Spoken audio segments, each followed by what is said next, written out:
Hello everyone, I hope you're doing well. Today we're going to be taking a look at how to make our own custom materials in Unreal Engine 5.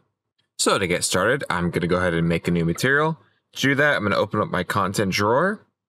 I'm going to dock it in my layout. And I'm going to make sure I'm in my materials folder. If you don't have a materials folder, that's fine. You can easily create one by clicking add and going to new folder. Once I'm in my folder, I'm going to right click and I'm going to go up here to material. I'm just going to give this a name, M underscore cool base material. It's a good practice to name all of your materials with the prefix M underscore, just so that you can recognize them when you're looking through your files. And then I'm just going to go ahead and apply this to this sphere I have here. To do that, I'm just going to drag that onto the sphere, and the sphere is now updated with the new material.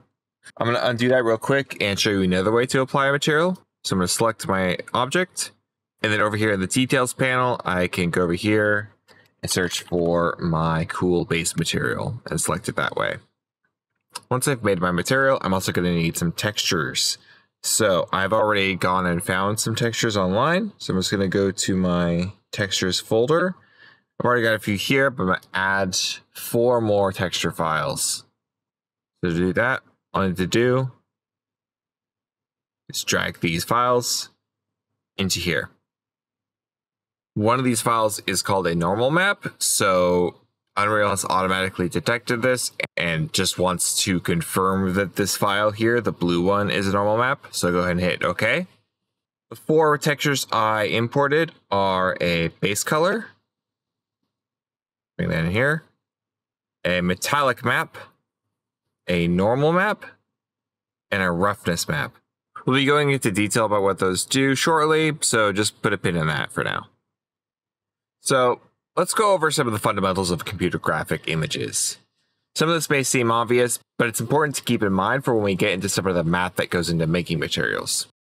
So your typical computer image consists of pixels, and each pixel contains numerical information which determines what color it should represent.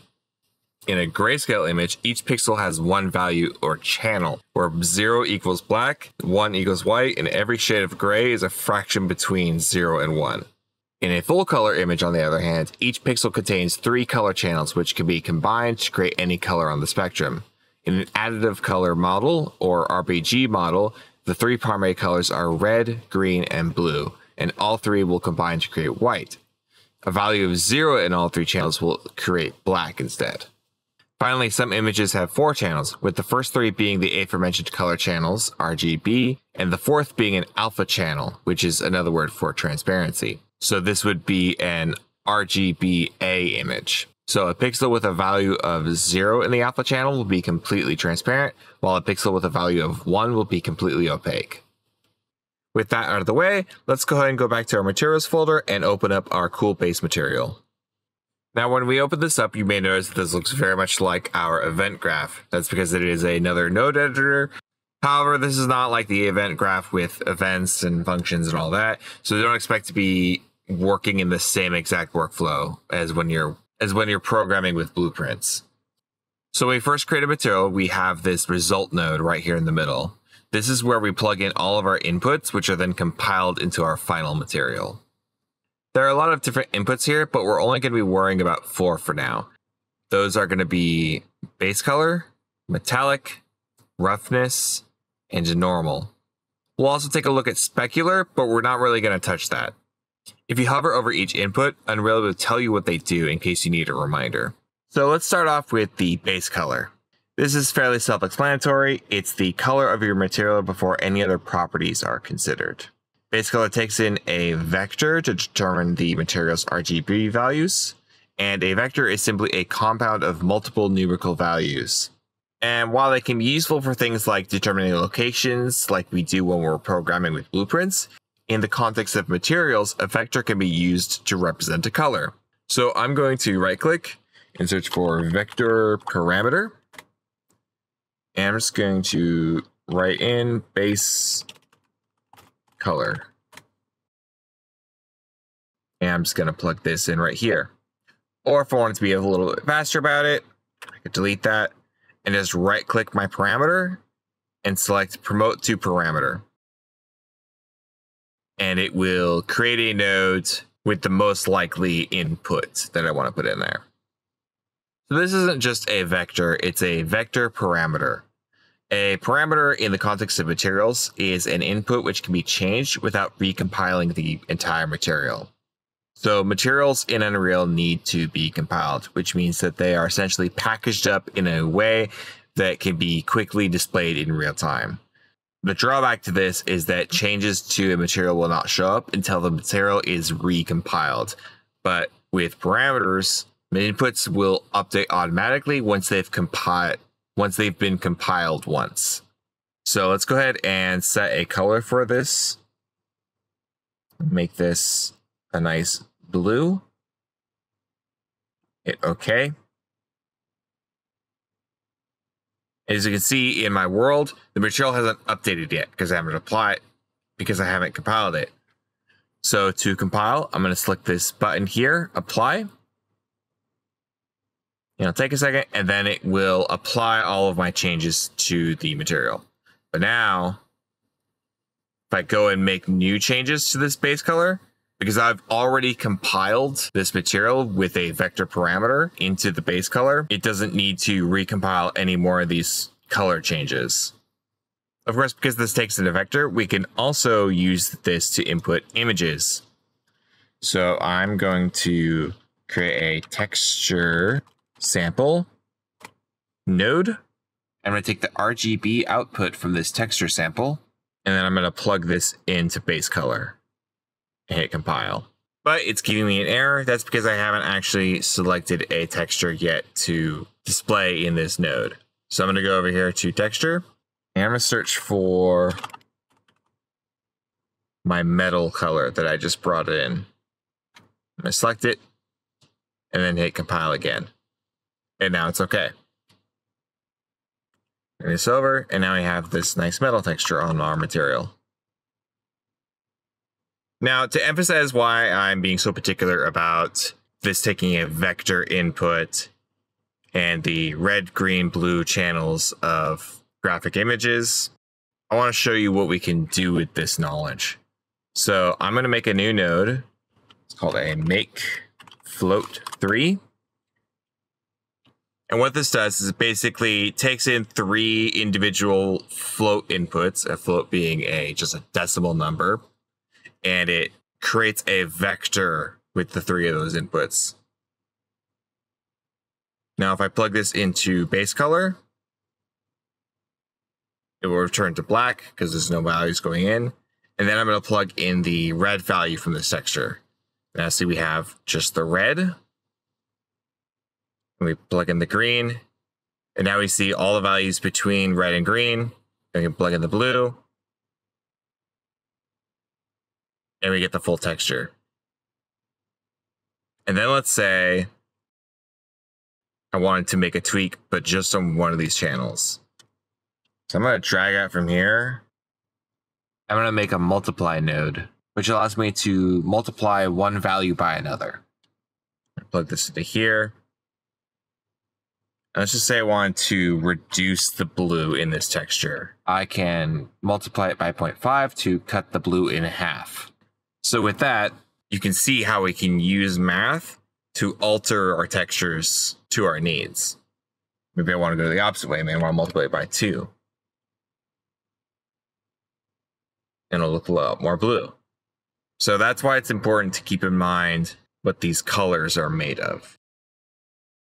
Here, plug that back in there and get rid of these in the pile, and we'll move on to the other inputs. Next, let's take a look at roughness. Now, roughness is simply how smooth the material surface is. Rough materials scatter reflected light in more directions than smooth materials do. So to show that off, I'm going to go ahead and promote this to a parameter.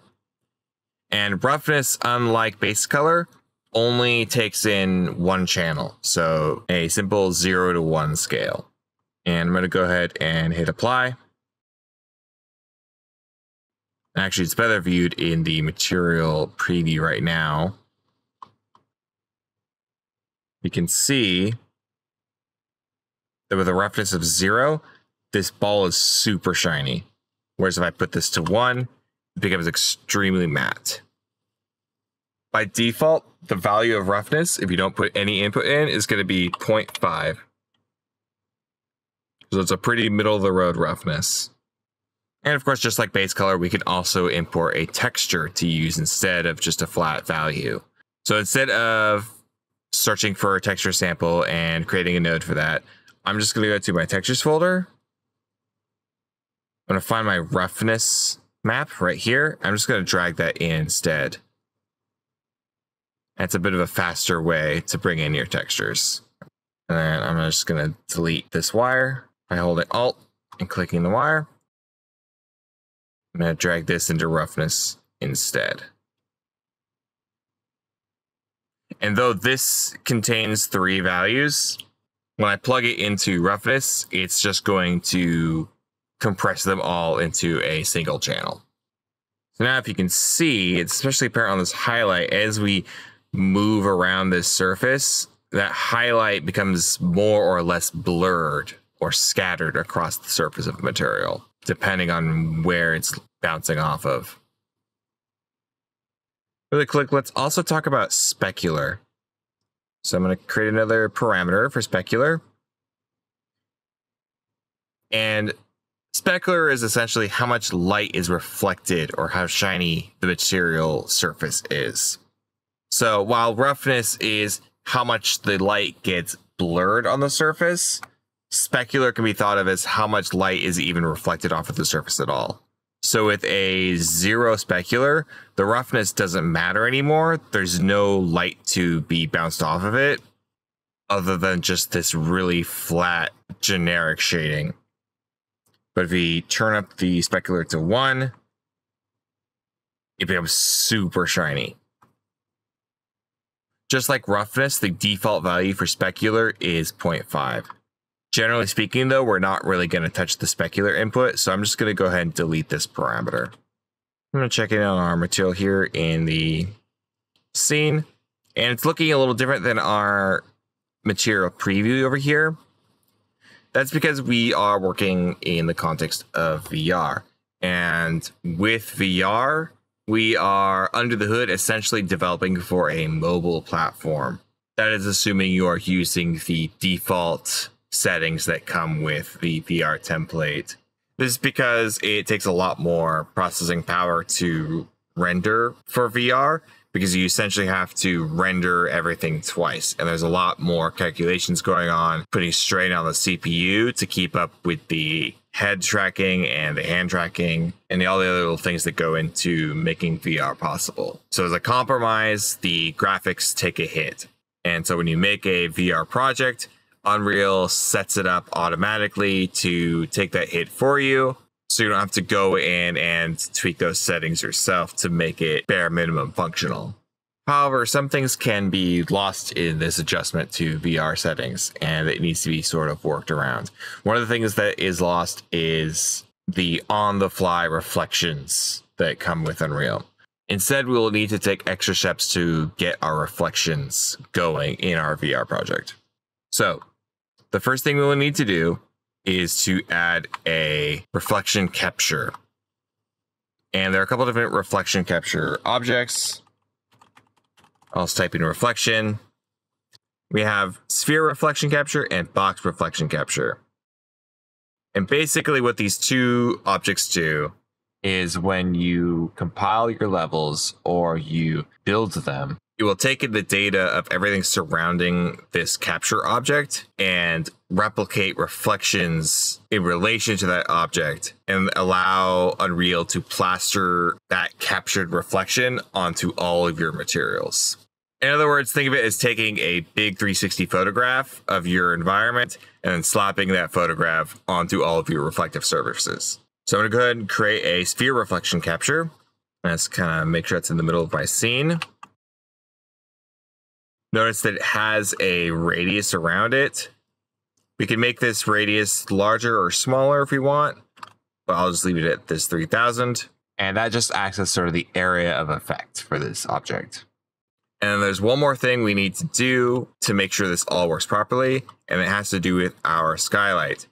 So when we make one of these new levels in Unreal, it comes with all of these extra sky and lighting components. And for whatever reason, the skylight object is not set up properly to work with the reflection capture objects. So what this reflection capture is looking for is static objects, which are guaranteed not to move in Unreal. Anything that is going to move around isn't going to be captured in the reflection. However, we want to make sure we are capturing the sky because that's going to take up a lot of that reflection. But by default, this skylight right here is set to movable, which means the reflection is not going to capture it. So to make sure that the sky appears in our reflections, we need to set its mobility to static. And for good measure, we also want to turn off cast shadows down here. Once that's done, go ahead and go up here to build. And very similar to how we compiled our shaders, we also need to compile our levels, especially the lighting. So I'm going to select build all levels to just compile everything in my map.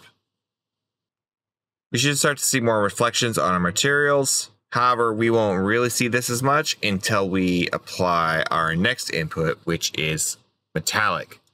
So metallic is pretty straightforward. It is simply how metallic the surface appears. This makes it appear a lot more reflective and usually a bit darker. So I'm going to go ahead and grab this metallic map. Just like roughness and specular, it is also a single channel input. And I'm just going to plug that right there into metalness. And I'll hit apply. And now we can see on our material, there is a whole reflection of our sky onto this object. Just to show you how it would look if we didn't take those steps before, I'm going to go ahead and delete this reflection capture. And now you can see everywhere where it's most metallic has turned completely black. I'm going to undo deleting the capture. And now we have our reflections back. Finally, let's talk about the normal input. Now, the normal channel is, put simply, a way to essentially fake more detail on the surface of our materials without actually changing the model that it's applied to. So I'm going to drag in my normal texture. And I'm going to apply it to the normal. And now, it's pretty subtle on this material, but if you look closely, I'll make this a lot bigger too. All the areas where this paint is on this metal material appear as though they are just slightly raised.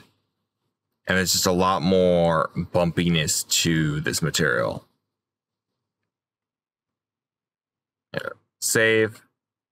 There's now a lot of simulated bumps and grooves on top of this material. Just to really show how it appears, I'm going to go ahead and remove all these other inputs. And we can just look at the sphere with nothing else on it. You can see it looks like a very, very rough material.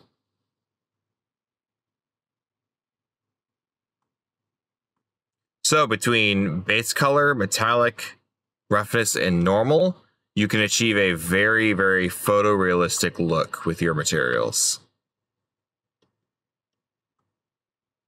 So now you've got this nice material, but let's say you wanted to have multiple versions of this material, which are all slightly different.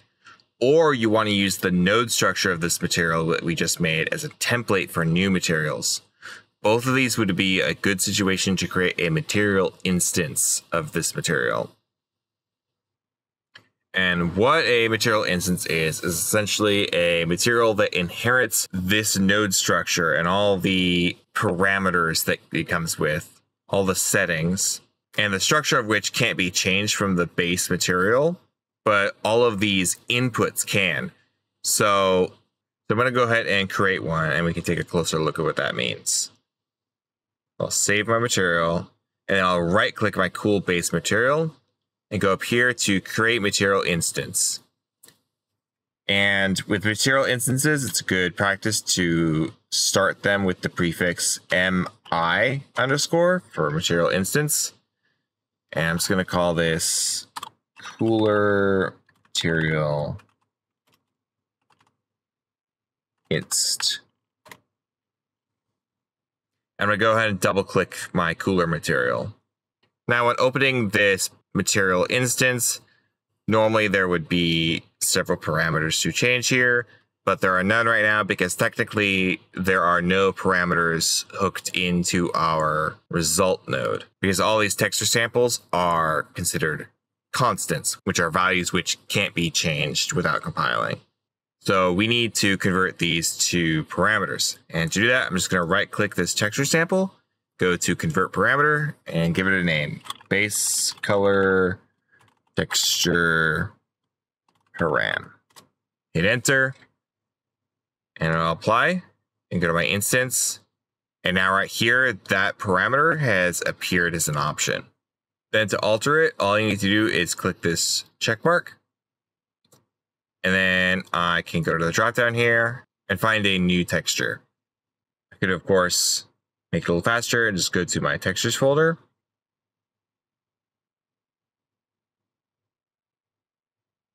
Now, I wanted to use this bamboo wood color as my new texture, but Unreal is not allowing me to put that in as a parameter. This is because the texture that I have used is a virtual texture.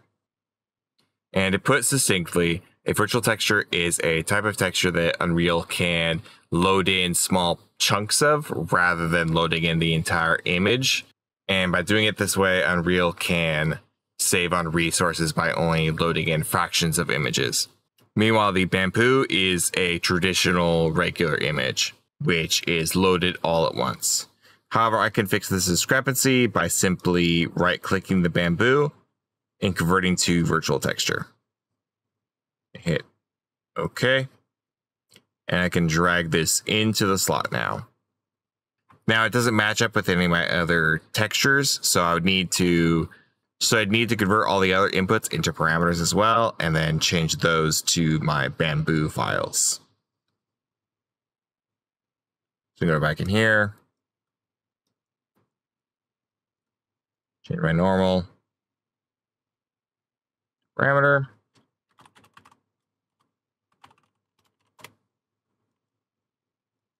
My roughness parameter.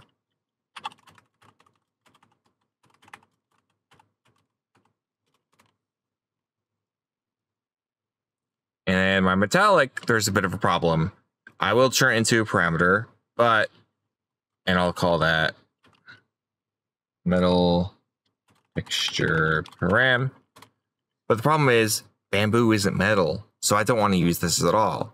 But I know from experience, I can't send an empty texture parameter to this metallic input. So what am I going to do about that? Well, for now, I will just hit apply and we'll handle the other parameters. And I'll go ahead and convert my normal and my roughness to virtual textures. Drag them into their proper slots. Give it a second to load. And there we go. It looks almost right, but it's metallic bamboo. I'm gonna go back into my base material. And I want to add a little bit of programming logic to this so that I can turn off the metal texture. From that point, I'm gonna go ahead and create a Boolean parameter. So Boolean, I'll call this use metal texture. And what I want to do is I want to set this up to choose between the texture and just a flat number, depending on whether or not this is true or false. So to do that, I'm going to create a static switch. And I'll just plug this into the value. And then for true, I want to plug in my texture file. I'm going to plug the switch into metallic. And for false, I want to drag off and make this a scalar parameter, which is basically a float parameter. And I'll call this middleness. And I'll hit apply. And finally, I'll make sure that use metal texture is set to true by default. Hit apply again. Now, if I go back to my material instance, if I check use metal texture right here to change this value, I can then uncheck the value telling it to use the metal texture. And when I do that, this metalness value appears here, which allows me to alter how metal it is, just the value. And by default, I want it to be 0. And with that, there's no metalness on my material. So that's one example of how we can use the logic in our base material to give ourselves flexibility with our material instances. Real quick, let's look at another way to take advantage of math for our materials. So let's say I think that my material is too shiny. I want it to be a bit rougher. Well, I already have my roughness parameter here and my roughness texture parameter here. And I want to multiply all the values of the pixels in this by my roughness value. So to do that, I'm going to drag it from here and just create a multiply node.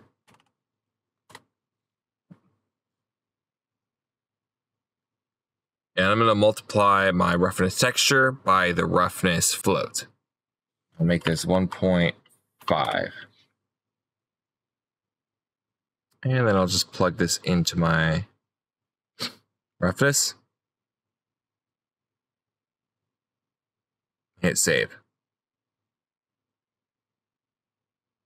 Now if I go over here, I can adjust my roughness.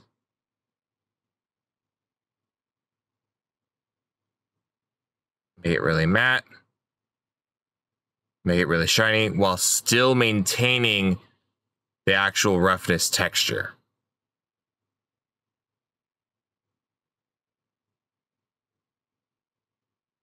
And let's say I wanted to change the color of my base color texture without having to go into like Photoshop and change it that way. To do that, I can add a blend overlay. And this works just like an overlay layer in Photoshop. And plug the result into base color. And then from the blend input, I'm going to add multiply. And I'm going to create a vector parameter and call this tint color.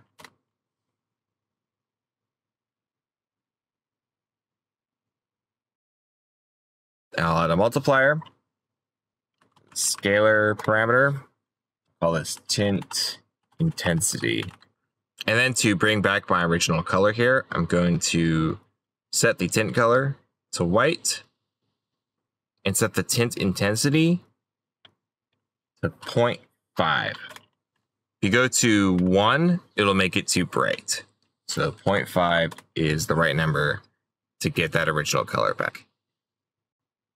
Then if I go to my material instance, and I'm going to turn off the changes to the textures, all these different changes, and just get back to our metal base textures. And I'm going to turn on tint color and tint intensity. And tint color, I'm just going to change this to green. Maybe that's a little intense. I can also turn down or up the value of this. So now with those two parameters, I have a lot more freedom as far as the colors of my material. I can put back these changes here to bring it back to the bamboo. All right, let's go ahead and see what this looks like in our world. So this sphere right here has the original material on it. I'm going to duplicate it by holding Alt and dragging off. Go to my materials, and I'll apply my instance. And now we have a completely different looking material, but they're both using the same node structure. What's more is I could go over in here and I could save a sibling. And I could call this mi underscore coolest material inst. You can enter, open this up, and it saves all of the settings from that previous material instance, but then I can change them again. Maybe I don't want to change all these texture files. I do want to use metalness. And then I want to change the tint to something red. I'll change the tint intensity 0.6. Drop the intensity of this red a little bit. And okay, save. Drag off one more time. And apply that new material. So once you get your first material set up, it's really easy to keep making more of these instances so you can have lots of variations of your one material. And so that should be enough to get you started with materials. So with that, I wish you good luck, and I hope you have a good day.